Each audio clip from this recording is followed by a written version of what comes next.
लागी का मार्ग और है लगे चोट काल जा करके। राम राम भाइयों, मेरा नाम है प्रियंका खटाना। भाइयों, आज की इस वीडियो में मैं अपने ही जीवन से जुड़ी एक घटना के बारे में आपको बताऊंगी, जिस घटना ने मेरे जीवन को बदल कर रख दिया। तो भाइयों, बचपन से ही मुझे नाचने गाने का बड़ा शौक था, फिल्में देखने का बहुत शौक था। परिवार में, मोहल्ले में या स्कूल में कोई भी फंक्शन होता था तो मैं नाचने गाने का कोई भी मौका नहीं छोड़ती थी। फिर उसके बाद जैसे ही मैंने अपना 12th क्रॉस किया, 12th पास की, तो मेरे घर वालों ने कहा कि अभी नाचना गाना छोड़ो और भक्ति करो, भक्ति तुम्हारे काम आएगी, नाचने गाना तुम्हारे काम नहीं आएगा। तो मैंने उस टाइम सोचा कि भाई भक्ति मैं इस उम्र में करूं, मेरी क्या उम्र है अभी भक्ति करने की। मेरी उम्र के सारे बच्चे ये काम करते हैं, नाचते गाते हैं, फिल्में देखते हैं। तो मैंने उनसे मना कर दिया कि भाई मैं नाम नहीं लूंगी। तो मेरे घर वालों ने बहुत ज़्यादा दबाव डाला, इमोशनली ब्लैकमेल किया। तो मैंने उनके दबाव में आकर संत रामपाल जी महाराज जी से 2016 में नाम दीक्षा ले ली। फिर उसके बाद मैंने संत रामपाल जी महाराज का कोई भी सत्संग नहीं सुना, ना ही जो वो उन्होंने नियम बताए थे सत्संगों में, वो अपने नियम बताते हैं, वो नियम मैंने फॉलो नहीं किए। और वो चीज़ें जो मैं पहले करती थी वही मैंने कंटिन्यू रखी, जारी रखी। घर वालों से छुप छुप कर नाच भी लेती थी, गा भी लेती थी, फिल्में भी देख लेती थी। फिर जैसे ही 2017 आया तो मैं बीमार रहने लगी। पहले थोड़ी बीमार होती थी, फिर ज़्यादा बीमार रहने लग गई और मेरे शरीर में बहुत ज़्यादा गांठें हो गई थी पूरी जगह, गर्दन पे, हाथों, यहाँ पर जो नरम जगह होती है वहाँ पर। तो ये समझ में नहीं आ रहा, डॉक्टरों से ट्रीटमेंट भी लिया। तो फिर उसके बाद भी मेरी जो बुखार है, जो मेरी गांठें हैं वो कम नहीं हुई। तो डॉक्टरों ने सलाह दी कि भाई इसकी पूरी जांच करते हैं, उसके बाद पता चलेगा कि इसको क्या प्रॉब्लम है, क्योंकि इसकी बीमारी है जो मिट ही नहीं रही है, काफ़ी टाइम से ट्रीटमेंट चल रहा है इसका। उसके बाद मैंने पूरी जांच करवाई शरीर की, तो उसमें आया कि मुझे कैंसर है। डॉक्टरों ने बताया कि इसको ऐसा कैंसर है जो पूरी बॉडी के अंदर है और अगर इसका ऑपरेशन भी करेंगे तो भी इसकी कोई गारंटी नहीं है कि ये बच जाएगी। उसी टाइम मेरे और मेरे घर वालों के पैरों तले जमीन खिसक गई। अब मेरे सामने कोई भी ऑप्शन नहीं था कि मैं करूं, क्या करूं, कुछ समझ में नहीं आ रहा था। मेरा खाना पीना तक छूट गया था, क्योंकि मेरे गर्दन पर जो गांठ थी वो बहुत ज़्यादा बड़ी थी। जो शरीर के अंदर जो और गांठें थी उनसे ज़्यादा बड़ी थी वो, जिसकी वजह से मेरा खाना भी छूट गया था। मैं नॉर्मली दूध वगैरह पीती थी या जूस पीती थी बस। तो अब मेरे जीवन जीने के सारे दरवाजे बंद हो गए थे। उस समय मुझे समझ में आया कि भक्ति करना क्यों ज़रूरी है। अगर हम नाचेंगे नहीं, गाएंगे नहीं तो हम मर नहीं जाएंगे, लेकिन अगर हम भक्ति करते हैं तो हमें वो सारी चीज़ें मिलती हैं जो हमें ज़िंदगी में चाहिए। उस समय मुझे समझ में आया कि अगर मेरी लाइफ होती तो मैं क्या क्या करती। मैं उस टाइम बिस्तर पर पड़ी पड़ी ये सोचती थी और मेरी मौत मेरे सामने थी, दिन प्रतिदिन मैं मौत की तरफ बढ़ती जा रही थी। उस समय मेरे घर वालों ने बोला कि अब तो सत्संग सुन ले, क्योंकि तूने कोई भी भक्ति नहीं करी है। घर वालों को पता चल चुका था, मैंने बोल भी दिया था कि भाई मैंने उनका कोई भी नियम फॉलो नहीं किया, मैंने फिल्में भी देखी, मैं नाची भी, मैं कूदी भी। घर वालों ने बोला कि अब सत्संग सुनो, वो अब संत रामपाल जी महाराज ही ठीक कर सकते हैं। तब मैंने उनका सत्संग सुना और उनके सारे नियम फॉलो किए। तब मुझे ये समझ में आया कि जो जीवन मैं जी रही थी, जो जीवन जीने के तरीके को मैं आज़ादी मान रही थी, वो जीवन तो एक नरक था, एक नरक की तरह जीवन जी रही थी मैं। उसके बाद मैंने संत रामपाल जी महाराज जी से फिर से प्रार्थना की और मैंने उनकी बताई गई सत्य साधना करना शुरू कर दिया। और यकीन मानिए दोस्तों, धीरे धीरे 1 महीने में, 1 डेढ़ महीने में मेरे शरीर में इम्प्रूवमेंट आना शुरू हो गया था। मेरा ब्लड की सेल्स बढ़ गई थी। फिर उसके बाद धीरे धीरे मैं खाना भी खाने लगी और मैं धीरे धीरे करके 6 महीने, 7-8 महीने में नॉर्मल स्वस्थ हो गई थी, जैसे मैं पहले थी स्वस्थ मैं हो चुकी थी। उसके बाद जब मैंने जांच करवाई तो रिपोर्ट में आया कि इसको कुछ भी नहीं है, इसको सिर्फ ब्लड की खराबी है, जो कि डॉक्टर की पूरी टीम ने ये बोल दिया था कि इसको कैंसर है। उसमें आया कि इसको सिर्फ खून की खराबी है। तो आप बताइए दोस्तों कि मेरे साथ कितना बड़ा चमत्कार हुआ। अब भाइयों, मेरी कहानी खत्म होती है यहीं पर। तो जैसा कि हम बचपन से पढ़ते आ रहे हैं कि कहानी के अंत में हमको शिक्षाएं मिलती थी, तो मेरी कहानी से शिक्षा मिलती है 3 तरह की।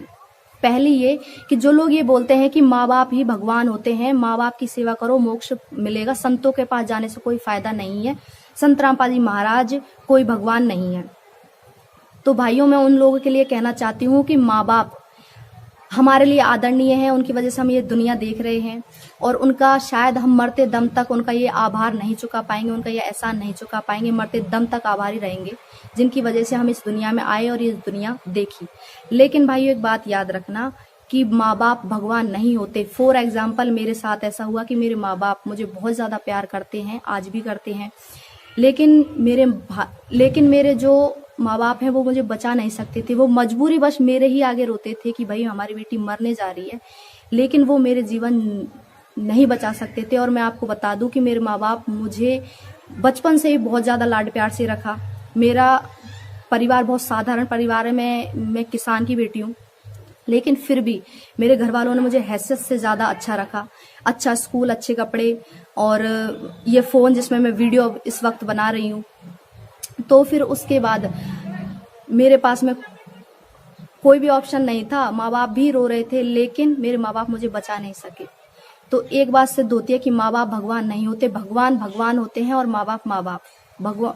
और संत रामपाल जी महाराज ने अपने सत्संग में ये बोला है कि जो भी भगत अपने माँ बाप की सेवा नहीं करेगा वो मेरा शिष्य नहीं है। दूसरी शिक्षा ये है कि जो लोग ये बोलते हैं कि अगर संत रामपाल जी महाराज भगवान हैं, अगर संत रामपाल जी महाराज में शक्ति है, तो वो जेल से बाहर क्यों नहीं आ जाते, वो क्यों जेल के अंदर बैठे हैं। तो मैं उनको बता दूं, भाई भगवान हर जगह पर भगवान ही होते हैं। धरती के किसी भी कोने पर हो, वो अपनी प्यारी आत्मा के लिए वो सारी सुविधाएं पहुंचाते हैं जो उसको जरूरत है। मेरे केस में ऐसा हुआ, मेरे टाइम पर भी वो जेल के अंदर थे, तो मैं कैसे ठीक हो गई, फिर जो कैंसर मुझे था वो कैसे ठीक हो गया। तो भाइयों, संत रामपाल जी महाराज वो भगवान है जो धरती की पर किसी भी प्रकार की बीमारी हो उसको खत्म कर सकते हैं। वेदों शास्त्रों में भी ये प्रमाणित है कि जो पूर्ण परमात्मा होते हैं, पूर्ण भगवान होते हैं, वो एक साधारण संत की लीला करते हैं। इस धरती पर आते हैं अपनी आत्माओं के लिए और एक साधारण संत की भूमिका निभाते हैं। ठीक उसी प्रकार संत रामपाल जी महाराज भी एक साधारण संत की भूमिका निभा रहे हैं, जिसको सिर्फ कुछ जिनके साथ चमत्कार हो चुके हैं वही पहचान पा रहे हैं, बाकी दुनिया नहीं पहचान पा रही है। और इसके अंदर ही दूसरी बात ये कि अगर उनमें शक्ति नहीं होती तो उनके जेल जाने के बाद भी लाखों लोग उससे ऐसे ही नहीं जुड़ते। कोई तो बात है इसलिए जुड़ रहे हैं, वो बात ये है कि वो भगवान हैं। तीसरी शिक्षा ये है कि जो लोग उनसे जुड़ चुके हैं और फिर भी उनको ये शिकायत है, जो लोग उनसे जुड़ चुके हैं, तो एक चीज का हमेशा याद रखना कि अगर आप उनसे जुड़े हो तो पूरी श्रद्धा भाव से जुड़ें और उनके पूरी मर्यादाओं को फॉलो करें। क्योंकि अगर जब तक आप मर्यादा, संत रामपाल जी महाराज ये बताते हैं कि अगर जो मैं भक्ति बताता हूँ, जो मर्यादाएं मैं बताता हूँ, अगर आप उसको फॉलो नहीं करोगे तो आपके दुख नहीं कटेंगे, आपका कष्ट खत्म नहीं होगा। तो सत्संग भी सुने और भक्ति भी करें और विशेषकर से मर्यादाओं का ध्यान रखें। जिसकी भी बीमारी ठीक नहीं हुई और पहले उन्होंने संत रामपाल जी महाराज जी से नाम लिया और उसके बाद जब उनकी बीमारी ठीक नहीं हुई उन्होंने छोड़ भी दिया, तो उनके लिए ये बात है कि भाई मेरे साथ भी ऐसा ही हुआ, मैंने भी भक्ति नहीं की थी, नाम तो ले लिया तो सिर्फ ठप्पा लगाने से बीमारी ठीक नहीं होती है कि भाई संत रामपाल जी महाराज का ठप्पा लगा लिया और आपकी बीमारी ठीक हो जाएगी। ऐसा कुछ नहीं है। आपको वो भक्ति मर्यादाएं रखनी पड़ेंगी जो वो संत रामपाल जी महाराज अपने सत्संगों में बताते हैं। बाकी जो लोग मेरे हेटर्स हैं, जो लोग संत रामपाल जी महाराज के हेटर्स हैं, मैं उनको बता दूं कि भाई भगवान भगवान ही रहेंगे। आपके कुछ कहने या ना कहने से कोई फर्क नहीं पड़ता। भगवान की शान में कोई भी फर्क नहीं पड़ता। वो भगवान है इस धरती पर। और वो कैंसर तो क्या, मौजूदा हालात में जो कोरोना वायरस चल रहा है ना, उसको भी मिटा सकते हैं। लेकिन शर्त यह है कि पूरा हिंदुस्तान, पूरा विश्व उनकी शरण में जाए। किसी को भी कोई बीमारी से मरने की जरूरत नहीं पड़ेगी।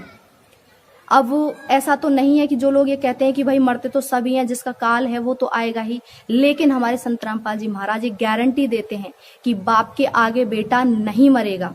इसका मतलब जितनी मनुष्य की जीवन होता है, मनुष्य का 80-90 साल 100 साल जितना भी होता है, वो जीवन जीकर ही जाएगा इस दुनिया से। अकाल मृत्यु नहीं मरेगा। तो भाइयों, ये थी मेरी कहानी। अगर आपको वीडियो अच्छी लगी है तो लाइक कीजिएगा, शेयर कीजिएगा और मेरे चैनल को सब्सक्राइब कीजिएगा। और कमेंट करके ये भी बताना कि मेरी वीडियो कैसी लगी। धन्यवाद।